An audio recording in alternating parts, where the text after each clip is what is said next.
দর্শক, এই মুহূর্তে ঢাকা বিশ্ববিদ্যালয় ক্যাম্পাসে আছেন সহকর্মী মুহিবুল্লাহ মুহিব। সরাসরি যুক্ত হচ্ছে তার সাথে।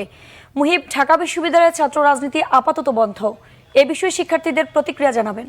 হ্যাঁ, দীর্ঘ ৩ মাস পরে যেহেতু ঢাকা বিশ্ববিদ্যালয় খুলেছে, শিক্ষার্থীদের মধ্যে যেমন উৎসাহ উদ্দীপনা রয়েছে, আনন্দ রয়েছে, একই সঙ্গে দীর্ঘ আন্দোলন সংগ্রামে যে সব সহপাঠীরা আহত হয়েছে, জেল খেটেছে, তাদের নিয়েও তাদের মধ্যে এখন পর্যন্ত ট্রমা রয়েছে। তবে সব মিলিয়ে কিন্তু ছাত্র রাজনীতি বন্ধ থাকলেও এই ছাত্র রাজনীতি নিয়ে শিক্ষার্থীদের মধ্যে আমরা মিশ্র প্রতিক্রিয়া লক্ষ্য করেছি। কেউ কেউ বলছেন যে আন্দোলন সংগ্রামের সূতিকাগার ঢাকা বিশ্ববিদ্যালয় ছাত্র রাজনীতি, এটা অতীত ঐতিহ্য, এই ঐতিহ্য বজায় রাখা উচিত। আবার কেউ কেউ মনে করছেন যে লেজুর ভিত্তিক ছাত্র রাজনীতি নয়, অর্থাৎ কোনো দলীয় লেজুর ভিত্তি নয়, বরং ছাত্র সংসদকে কার্যকর করার মধ্য দিয়ে যেই নেতৃত্ব বেরিয়ে আসবে তারাই ভবিষ্যতে নেতৃত্ব দিবে বাংলাদেশের।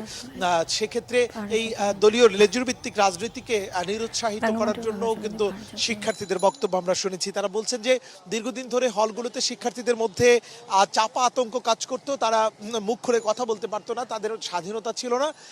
5 তারিখের গণ অভ্যুত্থানের পর সেই স্বাধীনতা অনেকটা ফিরে এসেছে এবং আমরা খোঁজ নিচ্ছিলাম শিক্ষার্থীদের উপস্থিতি কেমন ক্লাসে রয়েছে। দেখলাম যে না, শিক্ষার্থীদের উপস্থিতিও বেশ সন্তোষজনক। তবে যারা পথধারী ছাত্রলীগ কর্মী রয়েছেন তাদের কিন্তু উপস্থিতি আমাদের চোখে পড়ছে না। তারা যেমন ক্লাসে অনুপস্থিত, একই সঙ্গে তাদের হলগুলোতেও তাদের কিন্তু উপস্থিতি চোখে পড়ছে না। তো সব মিলিয়ে এখন পর্যন্ত শান্তিপূর্ণভাবেই প্রথম দিনের যে পাঠ্যক্রম সেটি শুরু হয়েছে এবং ঢাকা বিশ্ববিদ্যালয়ের উপাচার্য তিনি প্রত্যাশা করছেন যে সকলের সহযোগিতায় সুন্দর এবং সুশৃঙ্খল একটি বিশ্ববিদ্যালয়ের পরিবেশ সেটি বজায় রাখা সম্ভব হবে। তো এই ছিল আমার কাছে ঢাকা বিশ্ববিদ্যালয়ের সার্বিক পরিস্থিতির তথ্য। মুহিব, আপনাকে ধন্যবাদ।